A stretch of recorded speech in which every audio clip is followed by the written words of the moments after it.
Good afternoon, folks.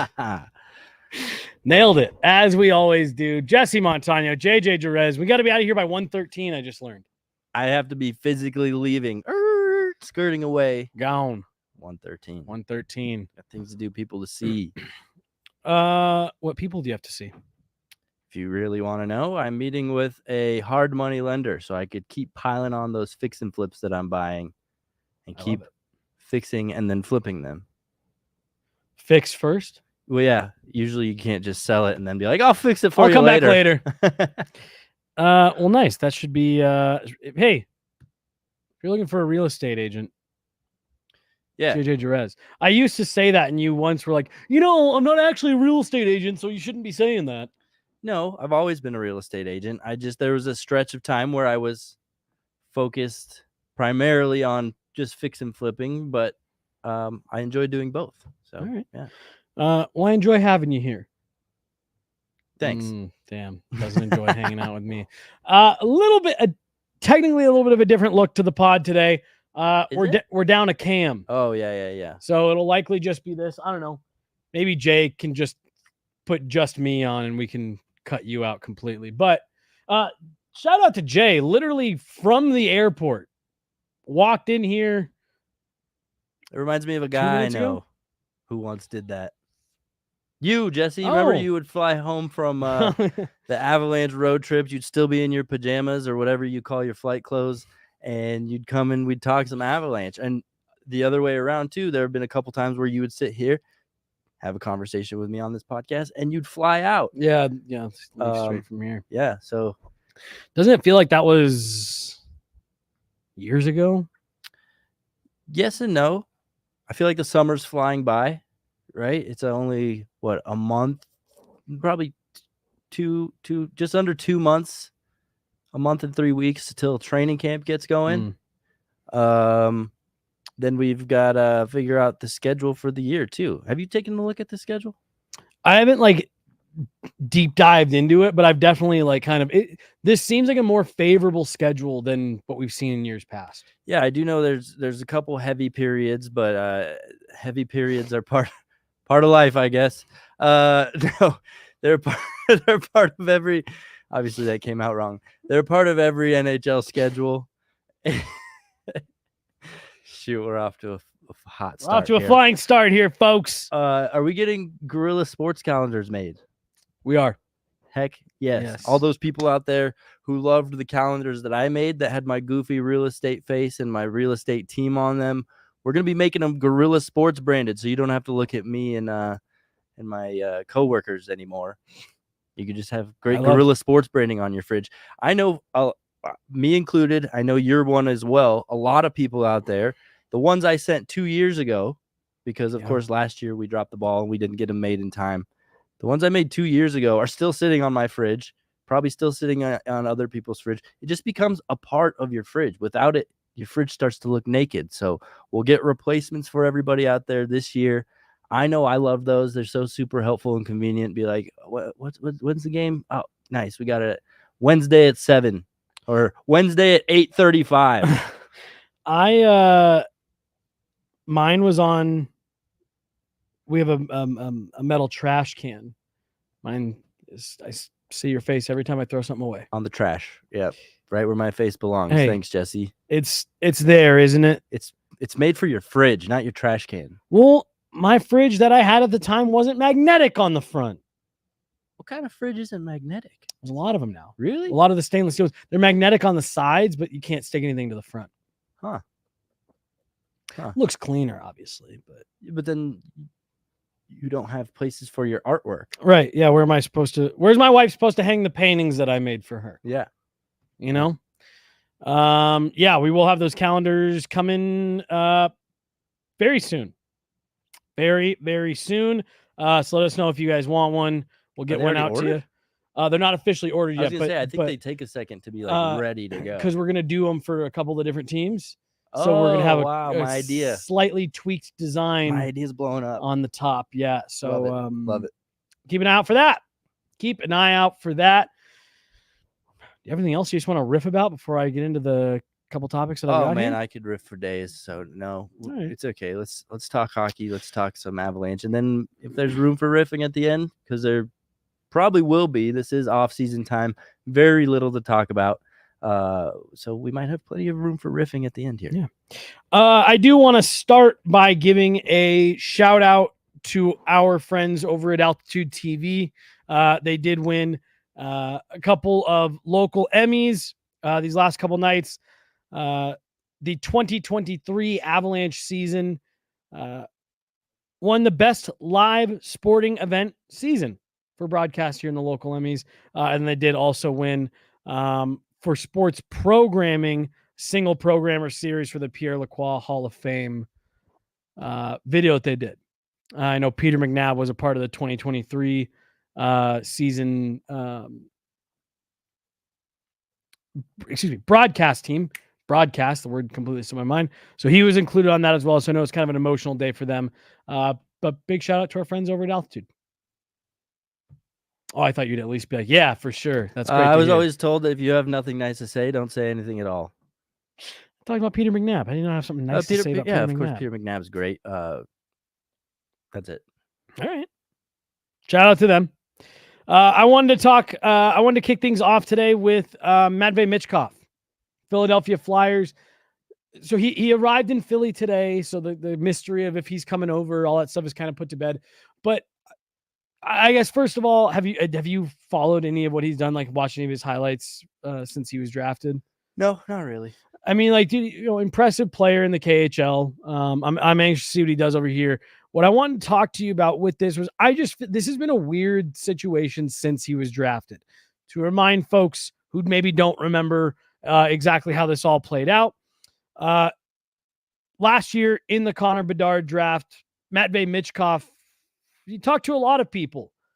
We're saying the gap between Connor Bedard and MICHKOV really isn't as big as maybe a lot of people are leading on. There's a lot of hype around Bedard and how good he is and how talented and how this, that, and the other. But if it wasn't for, again, I had heard from several people that had said, if it wasn't for the uncertainty around MICHKOV had a fresh KHL contract, professional deal, professional league. And if it wasn't for the uncertainty around when he would be leaving Russia, there's a lot of people that thought that maybe Bedard still would have gone 1 overall, but that the conversation would have been much, much, much tighter than what it ended up being. Beyond that, not only did it become we're a little bit uncertain about when he's going to come over, there also kind of became like he was interviewing with teams and saying like, yeah, I'm not going to come over here for you guys. I'm not going to whatever. He ends up falling to the Flyers, I believe at 7. There was a lot of rumors on the draft floor that him and his agent were upset. There was kind of like a wink, wink, nudge, nudge. No one draft him until the Capitals. I just kind of want blanket, and then we'll get a little bit more of the specifics. Your thoughts on a prospect being that influential on the draft process? Well, first of all, it feels like this keeps happening to the Flyers, right? Nobody wants to play for the poor Flyers. Well, he is now playing for the Flyers. Like they ended up taking him, but I had that same thought because a bunch of the Flyers fans. I'll circle back to that because I have a lot of thoughts on what you're saying. Okay. Yeah, it just feels like it's today's world, right? I think, didn't this happen a long time ago? Yeah, Eric Lindros. Duh. Oh, I thought you were being sarcastic. No. Because the Flyers were also the beneficiary of that one. Right. And it's funny how back then it was huge news, right? Yeah. People scorned Eric Lindros and thought this was the most atrocious thing he could be doing. In today's world, it seems pretty normal. It's just like, I don't want to play there. I want to decide where I play. And I guess it's just, I don't think I feel strongly either direction, but it's just the way things are changing, the way of the current landscape that I guess we just have to get used to. It's going to be tough because eventually that imbalance is really going to, catch up. And suddenly Winnipeg is going to be left with no players. Meanwhile, the Florida Panthers are just stocked with rookies. So yeah, I think it's a careful line the NHL has to walk of, we want you to have some freedom, because the last thing you want, especially with the Russian guys, right, is to say, I'm staying in Russia. Right. Screw you guys. I'm happy here. I play hockey here just fine. And that's the other thing that pops into my mind. It's funny how the KHL and NHL doesn't always directly translate. Like, yeah, there's bits and pieces you can take out of a player's strengths and weaknesses. This is a great point. But at the end of the day, it's different hockey for some reason, even though when you watch it, you're like, this looks like hockey to me. But yeah, I think they're played very differently. Yeah. I'll never forget. I think it was Nikita Zadorov that was saying he was the first in the NHL was the first time he'd ever been asked to dump the puck. Yes. Yeah. So yeah, I think it's a fine line you got to walk, but at the same time, you got to allow some freedom. You don't want people jeopardizing their happiness and their well-being. I mean, mental health is such a huge conversation in today's world that you don't want people getting stuck playing somewhere that they don't want to play. But that's also going to hurt the league, especially in the cities that have not as good of a reputation. The Columbus Blue Jackets, for example. Maybe even the Colorado Avalanche. I mean, if the Colorado Avalanche didn't have such a winning pedigree, I feel like a lot of people would be like, Colorado, I don't want to go play there. Well, I mean, go back 10 years, dude. You know, like the Avs were shopping in the bargain bin every summer. It was like, man, they can't get any good free agents to come here. I still don't think they have very good luck with free agents. A lot of the guys that they bring in are done through trade. And I don't know if it's, reputation between agents and players that we don't necessarily hear about. I remember, Mironov. Andrei Mironov. Remember, he played for a while and was like, that organization's a joke. Yeah. The masseuses were dudes. Yeah, I was going to say, his ranting lost a little bit of credibility when he got to that part. It was like, okay, dude, but yeah, point taken. Well, at the same time, I feel like a dude masseuse is way better because they're stronger. You really want that deep tissue. Well, I mean, massage, it's going to get done way better by a guy, but I get the idea of not wanting a dude rubbing his hands all over you. I've heard from multiple people within the organization that the guy that they have that is the lead, because he does more than just the massages. He's part of the physical therapy team, that apparently he is like one of the tops in the NHL. He's very good at what he does. And so having learned that after the Mironov thing, they got guys rubbing you down after the game. Gross. Again, because they don't even have beer in the locker room. Can you believe it? They put water in the water bottles. Yeah, there was, because I remember reading that oh man, ooh, he's got a lot to, oh, never mind. Never mind. Don't take this seriously. How is his career going? I wonder. I actually just looked it up recently. It's not great. It's exactly what you'd expect. His issue, played hockey like a barbarian. He was just low bridging everybody. It was like, yeah, you can't do that. Can't do that still. Because, dude, he would lay people out in the KHL. Came over here, and I remember he got called for it immediately. He got multiple penalties on it right away, and he was all pissed. The Avs sent him down. He just wasn't that good, and then just had nothing but bad things to say on the way out. But back to what I was saying. Yes, I'm sorry. You'd hate to see the NHL kind of get imbalanced in that sense, and suddenly the Columbus Blue Jackets of the world, the Winnipeg Jets, are having a harder time to get players. But at the same time, maybe that's why the NHL values a city or a state like Arizona, Phoenix, because they want to make sure they're putting teams in places that people want to be. Yeah. So maybe it's an imbalance that might be a little bit necessary for the evolution of the NHL and the prosperity of the NHL. But it's why the NHL's never landed in Kansas City, right? It's definitely a sports-worthy town. You see the turnout that they get for their football team. Their soccer team has a pretty good turnout as well. Who cares? A good one, Jesse. But no, who is the team? Sporting KC. That what is funny about you saying who cares? I genuinely didn't know who the team was. I was actually asking who the soccer team was. But you're right. Who cares? I care. Actually, I don't care. Let the record show that JJ cares about. What did you say? Kansas City FC? Sporting KC. Yeah. Let the record show Jesse's listening skills suck. Horrible name. That's not a horrible name. That's a soccer name. Sporting KC. Yeah, there's a lot of Sportings out there in Europe. Keep going. it's hard because you want to feed fan bases that are hungry for sports, but at the same time, you can't allow team players to experience just the unhappiness and mental unwell-being that they could experience in living in a place like Kansas City. No offense. Actually, yes. Offense to anybody who's from Kansas City. Direct offense to you if you're from Kansas City. Speaking to you directly. No, add that to the list. Who else did I rip? Oh yeah, St. Louis. Remember earlier this season when I just wow, laid just into going St. in on Louis? Missouri. Yeah, you're right. So what we've learned in this offseason is that JJ is not a Missouri guy. Wow. Hopefully Peter Baugh's not watching. Hopefully he is, and he understands how I feel You get a passive aggressively, so I don't have to tell him directly. You get a can of worms sent to you in the mail. Gross. It would be gross. No, I'm with you, and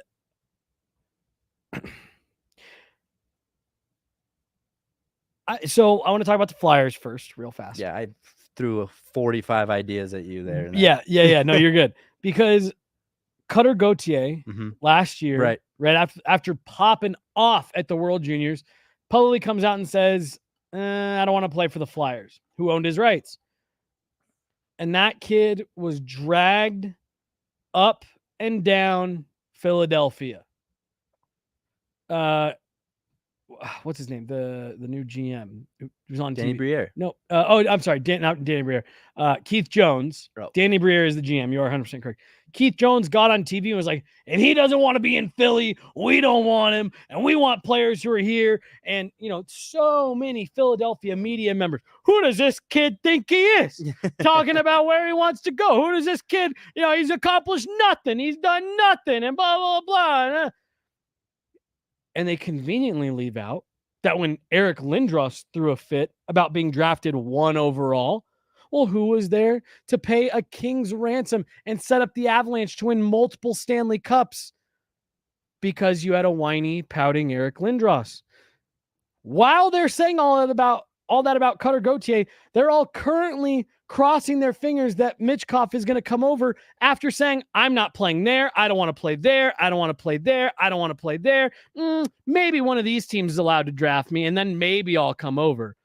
And I just find it incredibly hypocritical of Philadelphia Flyers fans, management, and media to sit here and drag Cutter Gauthier when they have two of the most famous or infamous examples of players saying, no, I'm not playing there.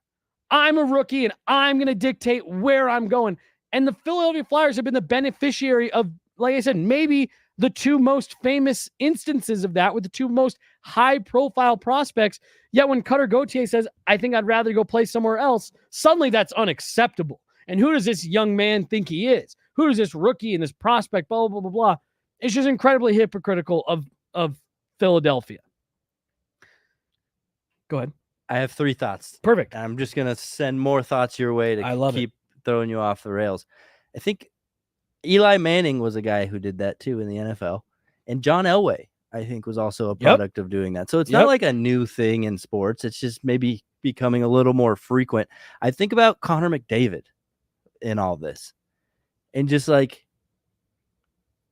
he's got to stay in Edmonton for a long time. When he got drafted, he's like, all right. Do you remember the shot of Edmonton or of his McDavid? Face? Great. When it was announced that the Oilers won. won. Elated. Right. And poor guy has to stick in Edmonton for 10 years now he's been there, and he's probably going to continue to be there for a while. We'll see what happens with his contract, Leon Draisaitl, everything like that. But it would just suck to be that it is stuck in that position. Like, man, I really don't want to be in a place like Edmonton, but I would really look like a total dickhead if I asked to go anywhere else, or if I said I don't want to play for the Edmonton Oilers.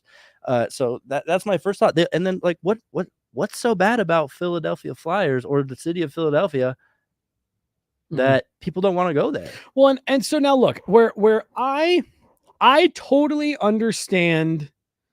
I understand different elements of part of this. I understand why, like you said, I don't want to spend a decade in a city that I don't want to be in. I remember, I think during the Stanley Cup final, they're one side of the world, they're in Florida, beautiful weather. And I think in Edmonton, it was raining for like a straight week. Yeah. And I remember all the Edmonton Oilers fans on the radio that I was listening to were like, the weather here has been terrible. This is our one shining light that we have right now. Of course, we know how that turned out. Right. So yeah, it's just go on. Well, and so like I get that. I get not wanting to be in a certain city. I also can understand, where I agree with you that I don't fully understand it with Philly. But like I understand how a player like Cutter Gauthier can be in a situation where you're looking at an organization and you're saying, I don't see the path for me to, making the NHL roster. I can understand how a player could feel that way. Like I want Bowen Byram. I think he's a great example. I don't necessarily know if, he was dying for a trade or anything like that, but that's a player who I could see saying, hey, it's not that I don't want to be here, but I just need to make the best decision for my career. But as a rookie, he's like, oh, hell yeah. I have a good chance of winning a Stanley Cup. Oh, totally. Like I said, I'm just saying that like in a vacuum, each of those situations, cool. I get it. Mm-hmm. Where I don't get it with Eric Lindros, Cutter Gauthier, MATVEI, MICHKOV, where I don't get it is you're a rookie trying to go from I'm the top 1% of hockey players to I'm the top 1% of the top 1%. For people that don't quite understand, that's how good the NHL is. ECHL, AHL, KHL, NHL, like those are all the top 1% of hockey players. Mm-hmm. The top 1% of that 1% plays in the NHL. Yep. And what I don't get is kind of flying in the face of that and saying, I'm good enough that I shouldn't just be grateful to be in the league. And now, again, I want to make sure I'm clear. Like, I think once you're in the league and you're in the NHL, I absolutely think that you should have some say in where you go, where you end up. I don't think players that request trades are bad people. I don't think players that walk in free agency are bad people. Like they're flexing their right. And look, like they have an extremely specialized skill set. They are the top 1% of the top 1%. They should have some freedom about what they do with that. I just do see it as, I don't like what all this conversation started. I don't like that MICHKOV at the draft was like, don't even bother drafting me. These handful of teams don't even bother.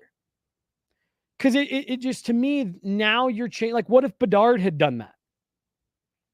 Like, now suddenly you're changing what the draft is. The draft is supposed to be, the teams at the bottom get the best players.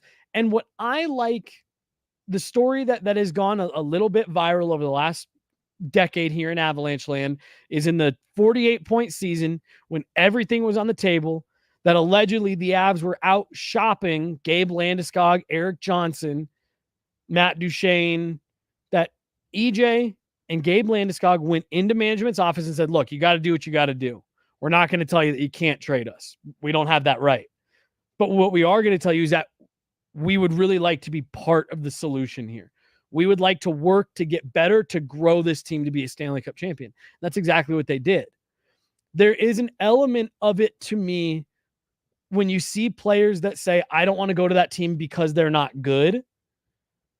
There's an element of that that's like, so you just want to be put in a layup situation. Well, you don't want to be part of like a foundational process to build something. Part of the ebbs and flows of the NHL is like, yeah, a team's going to be good for a while and then it's going to suck for a while and it's going to be good again. Like that's kind of the way it's designed. So it's kind of dumb to just be like, I want to join a winning team. Like there has to be something more to it. I think I was always surprised by this by Zadorov, right? Because I feel like I've spent a lot of my childhood in Europe. Yep. And there's a certain glamour to parts of the U.S. Those parts being New York City, Los Angeles, Miami, Philadelphia.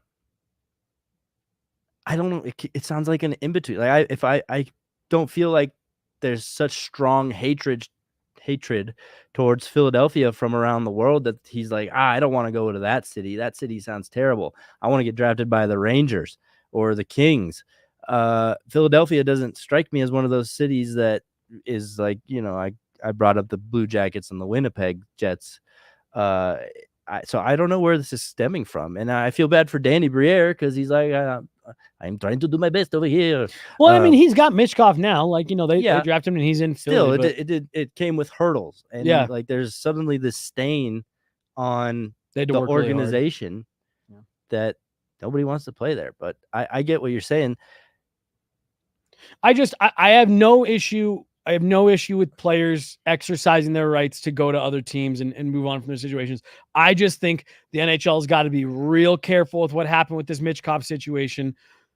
Because again, if you start setting that precedent, what's going to stop all kinds of high-end prospects from saying, I'll just fucking, I'll linger where I'm at, or I'll go play over in Europe till I get what I want. Yeah. Or I'll go play college till I get what I want. Like, it's just a real slippery slope that I think you got to be careful of. I think if I'm a rookie, I'd almost prefer to join a team that sucks because you're going to get ample playing time.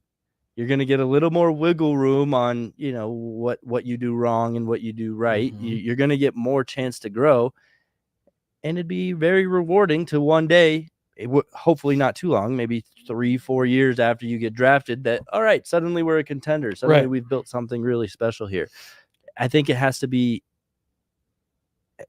a strong feeling against the organization of some sort, or a strong feeling against the city that really speaks the loudest. But again, credit to them for getting it done. Yeah. Any final thoughts on that, just as a whole? Like I said, the draft is the thing that I worry about with that, making sure that doesn't get too carried away. But think you're good on that? Yeah, I feel like 99.9% of draftees are just pumped to get drafted. Right. Like, there's that kid who got drafted to the Minnesota Wild this year, and he was like, you just made the steal of the draft, right? Yep. He whispered that to the GM, and they caught it all on camera. Well, and I think the kid that the Ducks took, I think second overall, the holy fuck guy, or the third overall. Like, I thought that was great. Like, and that's I'm with you. Like, that's what you want to see. That's what the draft should be about. No, what the fuck is what he said? Not holy fuck. Yeah. Write this one off as kind of a one-off. Let's move on just a little bit here. The Ducks are exciting, though. Side note. Dude, I really like what they got going over there. Yeah, obviously not this year, but But I think they're gonna be better. Like, I think they'll take a step this year. Yeah, I do too. And they're gonna add to the electricity that they already have there, and just keep getting younger and faster and more skilled. And I think they're gonna be a really fun team to watch. And they keep poaching all the Avalanche coaching staff and front office people, so they're just gonna take everything, all the championship pedigree that's been developed here, carry it on over to Anaheim. I might jump on the Anaheim. I love the redesign too. The Anaheim branding redesign. All right, let's talk a little bit about Hockey Canada. Orange isn't the best color. Yeah, but it's different. I guess not from the Flyers. We spent this whole thing talking about. Yeah. Broncos orange. Yeah. I meant in the end. I guess you even have the Islanders. Maybe it's not that different. I don't know.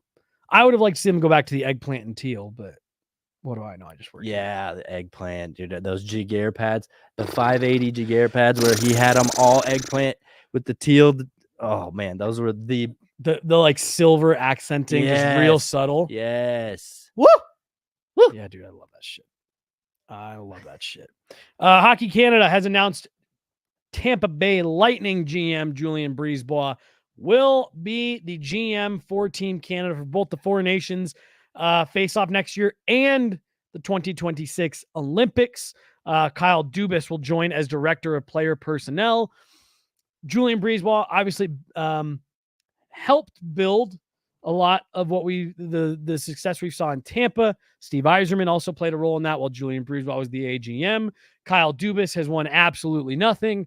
Are you at all? And now look, we also don't know how these conversations go. I really did. I thought Joe Sakic would maybe be tapped for a role like this. I'm just annoyed that, and it's such a hockey thing to do, of just, why not let Julien Brisebois focus on his real job and let him do the Tampa Bay work, and find somebody who's maybe not in the NHL currently. Oh, interesting. Right? Like somebody who can really focus, go all in, and give somebody else an opportunity. Like I was watching Team USA basketball the other day, right? And the coaching staff is just lined with awesome NBA coaches. And it's like, that's fun and all. It's cool to see the all-star lineup of coaches there, but why not give somebody a chance that I don't want to say deserves it, because who knows who deserves it, but just somebody different, somebody who's not currently in the NHL, somebody we're not used to seeing, and see if they can build a reputation, right? Because I hate to bring it back to soccer, but every World Cup, there's a young star that nobody's ever heard of, suddenly really makes a name for himself, and then you see him get signed by a big team, right? Like on the coaching staff, you mean, or no, a player. And it's like, man, that could be a really good opportunity for somebody to prove themselves, show that they have what it takes to potentially land an NHL job, and not just keep recycling GM after GM after GM, coach after coach after coach. Because I think, what was it, last time we saw international hockey, was it Claude Julien, the coach of Team Canada? That sounds right. And I think he was out of a job at the time. And like, that's a perfect kind of guy that I mean, a perfect candidate, somebody who's been there, somebody who knows what they're doing, but it's not necessarily doing something else. Because I don't know, I guess I don't feel that strongly about it, but why not just let them do their own job and let's spread the wealth and give this role to somebody else? Well, I will say this, a little bit of a rumor mongering here, but at the draft, we did see John Cooper come over to the Avalanche table, tap Jared Bednar on the shoulder, and ask him to take a walk with him. And they were gone for about 20 minutes. To me, that looked like a pretty obvious, I'd like for you to be behind the bench for Team Canada, because John Cooper is the head coach of Team Canada starting next year at the Four Nations face-off. That's awesome. That'd be awesome to see. Jared Bednar would definitely deserve it. And I mean, they kind of are two apples from the same tree, right? I think that would be that's a hell of a coaching tandem, if that actually was what that conversation I think Jared was. Bednar gets super excited about that, because we've heard over the years how much praise he has for a guy like John Cooper. So to not only kind of see that from afar, but to join forces and really put their heads together, I mean, there's goods and bads, I think, about it. I mean, like, I totally hear everything that you're saying, and I agree with, in principle, with what you're saying of like, let these guys, like, players, it's like, yeah, this week go play for that team, you know, and there's systems shit too. I'm not going to act like it's that simple, but, you know, it's like you're playing. At the end of the day, it's the same 200 feet. You know, there's ice, there's nets, there's blue lines, there's red lines, you know. For GMs, especially, like roster construction, you know, coaches talking about scheming, all that stuff. I totally get what you're saying of like, is that too much to put on them? But at the same time too, like, I don't know. And maybe I'm in the ever growing minority in this conversation, but like, I do still think that like being able to compete best on best at the international stage to represent your country, you are, you know, one of the best 20 players from your country. You're one of the best 5 coaches from your country. You're one of the best managers. You know, I do think that that means something. And I would, having, you know, we've gotten to know Jared Bednar in his time here, in our time covering the team. I think the fact that neither him nor John Cooper have ever won a Jack Adams is like insane to me. So like, there really is, there's a part of me that I'd like to see some of these guys get the recognition that they deserve. Now, I do think that there are often times where you see individuals put into roles with this team or, you know, on the international stage that it's like, seriously, that guy? Go ahead. Well, that's kind of what I'm thinking for coaches, right? Jared Bednar is an awesome head coach, and now he's being asked to be an assistant. It's not necessarily a role he's comfortable with at this time. It's probably been a long time since he's even been an assistant coach. And then the other side of it too, I think, like, he's got to be careful to keep some of his cards close to the vest, right? You don't want to tell John Cooper all of your secrets and oh, this is how we run it with the Avalanche. And he's like, oh, wow, that's a great thought. Thank you for telling me that. We're still going to do it the way I do it. I'd almost prefer, again, first, I would prefer completely different coaches that aren't in the NHL, maybe guys that were in the NHL at one point, or guys that are fighting to be in the NHL. Maybe a guy like David Carl. Actually, he did coach Team USA in the juniors, but that kind of defies my own point because he still has a job to do here at DU. But like, why not have John Cooper bring his own assistant coaching staff of assistant coaches, or rather than picking head coaches to be assistants, that's not their role. Right? It's like, I don't know.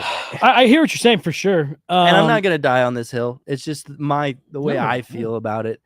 Because, it kind of happens throughout the whole team. It's not like Team Canada is picking only fourth liners to be on their fourth line. No, they're picking guys that are first liners on their usual team to come play fourth line, which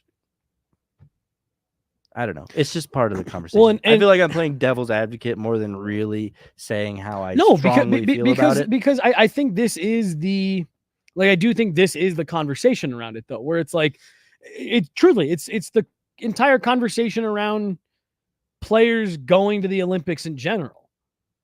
Like, we just went through 2 Olympic cycles without NHL players being there because owners, managers, agents, felt we shouldn't be sending these guys and risking them and their health and, their safety and all that for this.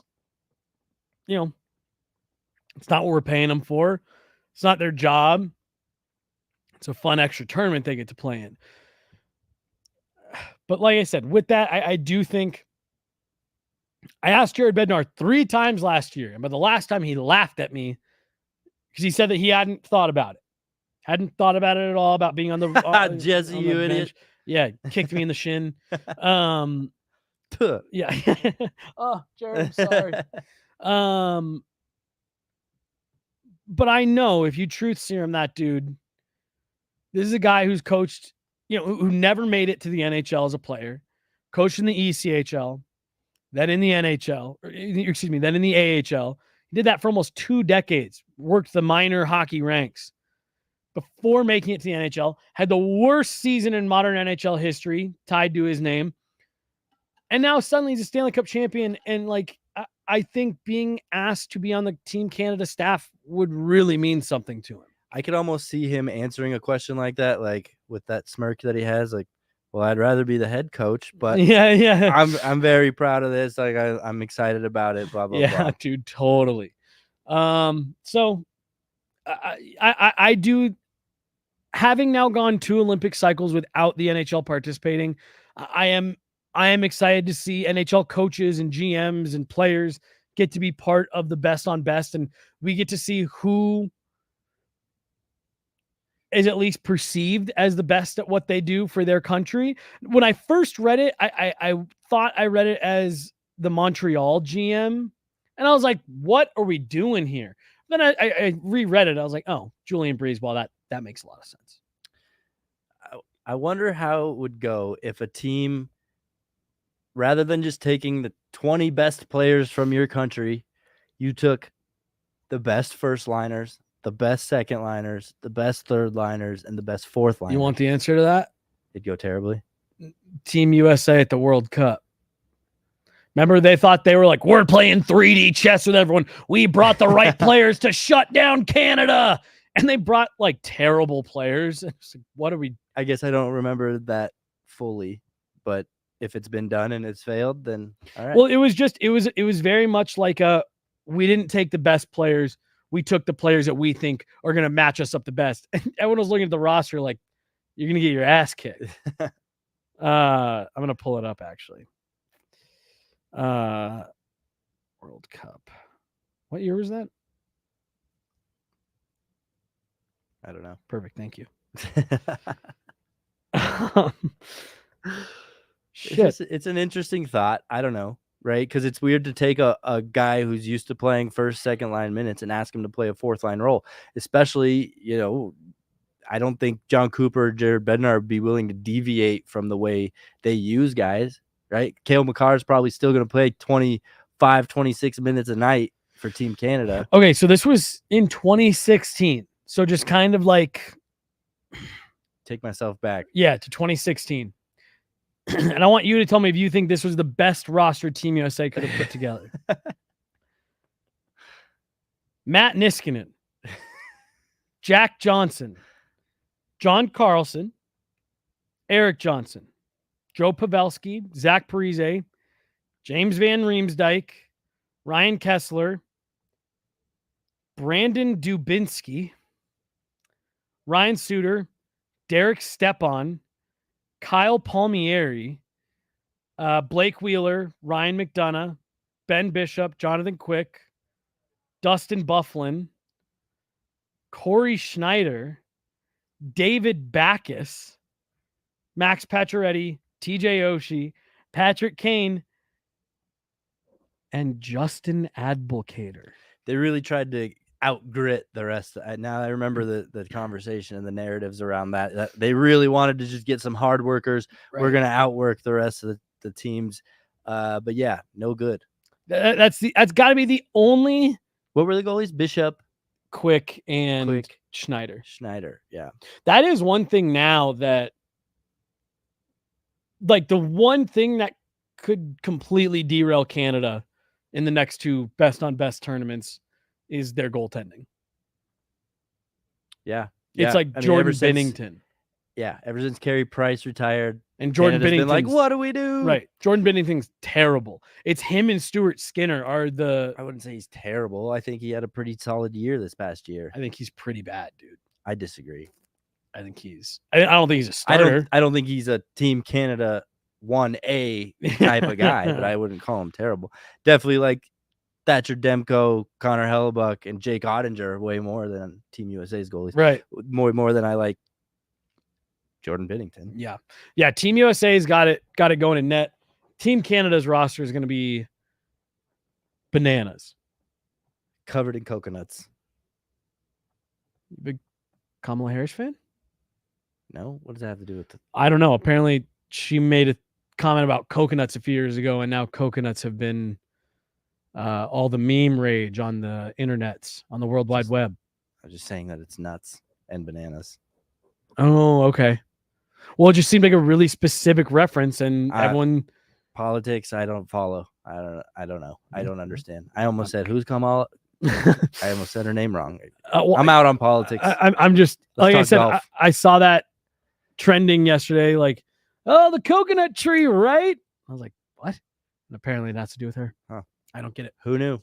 You want to open some cards? Yeah. Did you forget to talk yesterday during the Guerilla Sports Daily about the British Open? Because I saw the beginning where you were complaining about the Olympics, how it's lost its luster. I wasn't complaining. I agree with you on that, though. I wasn't complaining. I was saying that, like, but I thought for sure the headline was going to be the British Open. I know. Because it was magnificent. It was fun. Sounds like JJ should do the Guerilla Sports Daily tomorrow. Man, we should get some credentials for golf. Yeah. I'll quit covering hockey today. To cover golf? Yeah. I know we want to do a golf show. Blake is saying we need to get a golf show going, so. Interesting. You know what my dream job would be? To go to Spain and cover. You're just going to tell me, not give me a chance to guess. No, it was rhetorical. Okay. Go to Spain, cover Spanish soccer for Americans. So do what Jay is doing, but because Jay doesn't cover soccer, he just covers like going to Buc-ee's and shit. Covers American culture. Yeah, just the most obscure parts of American culture that I've never been a part of. He makes all of the Netherlands think that we all just like hang out at Buc-ee's. I've never been to Buc-ee's. Here's what I was telling Evan. The most humbling part of Jay's content. You guys should go find Jay in the USA on Instagram. What's humbling about Jay's content, never once does he say, like, Americans are so dumb. Can you believe they do it this way? But he goes through, he's like, I guess this is how we get water here. And I'm like, I know they're all laughing at us so hard. Well, it's just, that's what's beautiful about America. So many people can live completely different cultural lives and lifestyles. I feel like Jay really makes it feel like we all do these things that Jay's pointing out are clearly ridiculous. Mm-hmm. Well, but it's entertaining nonetheless. I've talked about it with Jay before, that like the U.S. really is, and of course he has no microphone to defend himself. I love it. The U.S. really is. It's like 50 different nations. Like he and I have talked about it. We're like, outside of America, there are a lot of people that view America as like, yeah, it's one thing. It's all kind of the same. But like he and I have talked about, when you go to different states, like if you and I went to Alabama right now, we might as well be in a different country. Yeah. Like it's that different. But like even in this state, like I'm a big hockey fan. There's a lot of people with me, huge hockey fans. Football, I use that as nap time. I don't want to watch football, but that's right, errand time. If Jeroen was to go to an NFL game and be like, look how drunk all these idiots are. The average IQ in this building's bro. An NFL crowd he'd probably lose followers. They'd be like, I don't know if I want to look at this anymore. Like this is crazy. An NFL crowd. There are no rules in an NFL crowd. I went to a game recently, just people doing unspeakable things in that building, and it's like, is there no security in here? Well, and they're like put on the Jumbotron for it. It's like, not only is no one removing this person, they're being celebrated. Everyone's cheering for this person. Or yeah, you every once in a while see the guy catching a key bump here and there. Or like when I was there, I could just see a bunch of people just ripping their vapes just in plain like right at their seat. I'm like, are there no rules against this? Is it just a lawless land, the NFL? We should stadium? do a video this year of you and I going to an NFL game, because every time I go to one, I've been to. We got to take Jeroen too. I'm extremely lucky. I've been to more NHL games than I could ever count. Yeah, I've been in the building for a lot of NHL games in my life. Extremely lucky. When I then go to a football game, like that's my frame of reference. I walk into Empower Field and I'm immediately the redhead kid from Mean Girls when they're all fighting in the hallways. Can you come pick me up? I'm scared. I'm just like, I don't want to be here anymore. There's people parachuting in with the American flag. I'm like, people are blacked out drunk, right? Because like they had all Sunday morning to drink Fireball and what have you. Yeah, it's a wild place. Mickey's, yeah, dude, it's crazy. By the way, Jay is texting us and he's saying his whole thing is to generalize as much as possible, no nuance to what he's saying. He just wants to blanket all of what's happening in the U.S. is what he's saying to us. Before we get Did to you our see cards, his reaction to me saying that, by the way? Yeah. That was my favorite part of the day.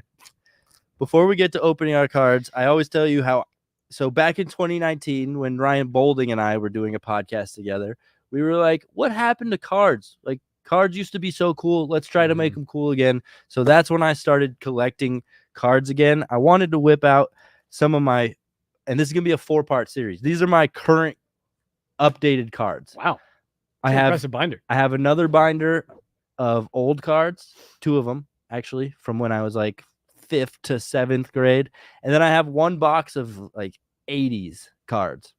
So sick. We'll whip those out during the next couple weeks here. Whip it out, Dan. Just to we'll whip it out and spin it around just to give us some off-season content, right? I think it's fun looking at these. They're not even that old, and it's crazy to be like, oh yeah, Shane Gostisbehere with the Coyotes, for example. And like the Coyotes cards they're so funny now because it's like, oh, remember that team? Right. Ryan O'Reilly here. This is gonna be hard to show the camera, especially since I don't have a single shot. Since we're so far away. Whoever took my oh yeah, that one camera. right there. The Ryan O'Reilly with the Buffalo Sabres, right? That's a weird one. But I figured I'd just go straight to the Colorado Avalanche because that's what we care about here on this show. And just fun looking at some of these that I have. Saying I don't care about stuff. I'm just kidding. Jonathan Bernier. Wow, dude, he had a great mask. Maybe one of my least favorite goalies I've ever covered. Yep. Colin Wilson. I thought that was a cool card. Tyson Barrie. Love Tyson. Right, Barrie. got to have the Nathan McKinnons. I got 2 of them there. This shiny Mikko Rantanen is nice. Connor Timmins. Should we have Mark come in and punch in on this on the camera? I don't know if he's still around. He may have run off. But sorry, zoom in. You got really tough. I wish I could. You got a Timmy's? Yeah, I got a Connor Timmins there. I was really high on him, man. And these are the ones I really like here. I got 2 Bowen Byrams. One of them seems like it's like kind of sick. Ooh, right? Dude, Dang. that one's way sick. I really wish you. Ooh, you should actually take that up to Matt. Right? It's a rookie card, like a little laser autograph in there. Sweet. Oh, Jay's gonna zoom in. All right. And a second Bowen Byram there as well. Also, it was fun, I have these in alphabetical order. Hold on, go back to the Bowen Byram one. Yeah, let's get in on that if we can. Oh, we got to loosen some screws. Nice. This is what we're here for. If it's too big of a hassle, you can just leave it right there. That works too. Yeah, can you see this blown by one here? You should move the binder so that it's not just him. Oh yeah.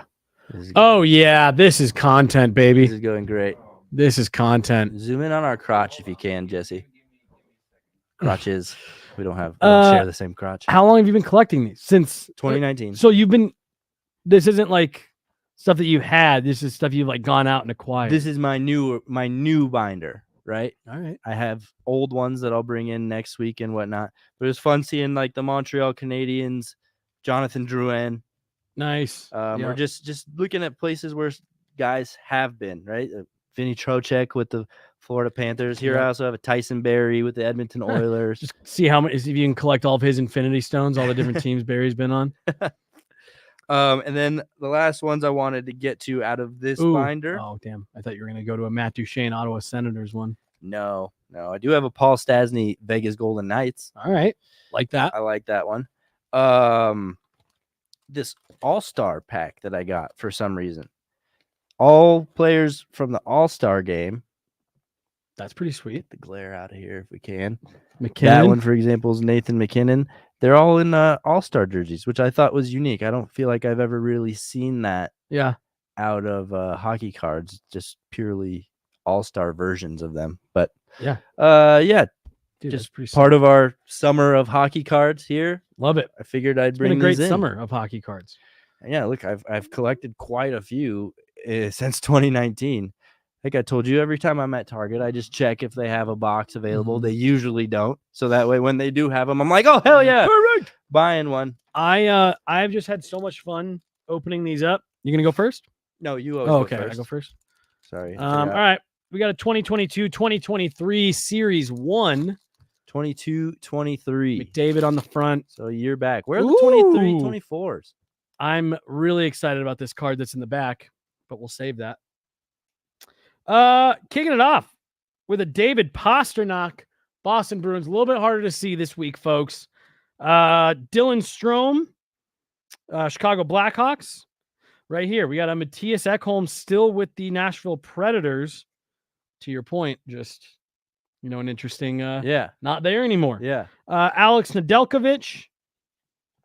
We got a Jakob Silverberg. Dante Fabro. Here's another one. Mackenzie Weegar from when he was with the Florida Panthers. Now with the Calgary Flames. Calgary. And man, this might be my favorite one that we've pulled so far. Pavel Francouz with the Avs. That one is cool. That's a great one. Wow. Card of the day right there. Card of the day so far, for sure. I have a feeling it's going to be hard to beat. I don't know. Pavel Francouz just big time art guy, like big time art guy. How slick and just handsome does he look in a coach's outfit too? His hair is just perfect. I love the fact that he's wearing player skates. Yes. You always see former goalies just rock their goalie skates. I, for one, hate that. Yeah. It's such a different, like without your pads and you're just out there in goalie skates, it makes you feel so different. Throw on some forward skates. They rock a little bit more, which is kind of hard to get used to at first, but it's just you look better, you feel better, you can actually skate, you have outside edges that you can use. You don't have to just skate with your inside edges. So shout out to Pavel Francouz to switching to forward skates as a coach. My 2022-23 pack. Jeff Carter. Retired now, right? I don't know. Johnny Gaudreau. All right. As a Calgary Flame. Yeah, there you go. Calgary. Carter Verhaeghe. This one's cool because it's during intro. Yeah, I like that a lot. Rasmus Ristolainen. Okay. This one's weird looking. Is it one of the canvas ones? Portraits. Oh. Upper Deck Portraits. Sebastian Aho. Whoa. I don't think it's that cool. Well, but in terms of it definitely looking different. Yeah, we were just talking about how Arizona Coyote cards are now vintage. Yeah. Nick Schmaltz. Hey, there you go. Timo Meier with the San Jose Sharks. Oh. Ooh. And our old pal, Ryan Johansson. Hey! With the Nashville Predators. Hey! Look at that. What was it? One C one his whole plus. 1C his whole career, baby. Now he's just playing behind a 1+. Yeah. Now he's a 1-. There's 1C Ryan Johansson with the Nashville Predators. I do have to make sure to say, because Jay's probably about to lose his mind back there, I said the opposite of what he texted us. Jay's page is all about not generalizing and being very nuanced, and I just thought it would be funny to Pavel Francouz, the card of the day. Card of the day for sure. That one's going to go right into the binder. We did get the binder organized. It's organized by team now. So if you've been following along with all the openings, we've gotten quite a bit. Did you do them by alphabetical order like I did? Or? Mm-hmm. Yeah. See, it's funny because, now that I'm adult, I put them in alphabetical order. If you go back to my binders from when I was a child, I have them in order of the teams I like the best, right? How much of an 11-year-old thing is that? I love that. So I don't know. We want to do more stuff with the card opening, because I know there's a lot of folks out there that are big hockey card people. So we want to do more with it. So if anybody has any suggestions or any cool card content you want to see, let us know. Yeah, I hope people are liking it. I feel like that would be right when they see us opening would be a good time to be like, all right, I'm done watching these clowns. But I don't know. I would, like, if it was me, I'd want to watch, because I do, like, I genuinely enjoy opening up the pack and seeing what's in there. So I'm hoping people are liking it too. As long as we get good ones. If we get at least one good one like we got with Pavel Francouz every time we open, then it's worth it. If we just keep opening them and we're like, oh, Ray Ferraro. Ooh, Philip Forsberg. Ray Ferraro. Then yeah. Did you see Philip Forsberg was playing a roller hockey tournament last weekend? I didn't, but I did see Elvis Merzlikins doing some roller hockey. Oh, really? And he had the nastiest move. And I'm like, see. Oh, skating out? Yeah, he was skating as a forward playing roller hockey and had a sick, like, shootout move, one-handed, put it between the goalie's legs. And it's like, even an NHL goalie has more talent at forward than any of us will ever have. The only reason I knew that Forsberg was playing in a roller tournament, I saw a tweet. Someone was like, my buddies convinced me to play roller hockey with him for the first time this weekend, and look who we're playing against. Philip Forsberg was on the other team. I thought that was fucking hilarious. Did he have his mustache? He did. Nice. You should rock that. Instead of that nasty thing, you should style it. Oh, put some product in it. Yeah. So the reason I do the mustache is because just walk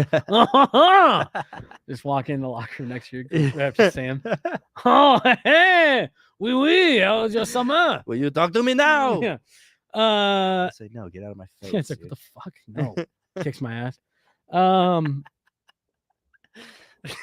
I do the mustache because I can't stand not having any facial hair. You even talked about how, like, you now go to the stubble.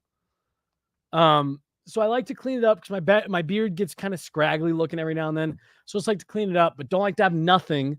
And truthfully, my ideal facial hair is like tomorrow, when this is grown out one more day. And the mustache is clearly longer than everything else, but, like, it's not that crazy. That's usually what I'm going for, but I could maybe go for an evil villain mustache. Mustaches are back in style, and it's funny to me how your mustache is a different color than your hair. Dude, my hair is out of control. You're saying you never noticed that? No, my hair is definitely darker. Yeah. Yeah, which I would hope. And it's the saddest thing. I'm starting to get a lot of grays in my beard now, and it's like, shoot.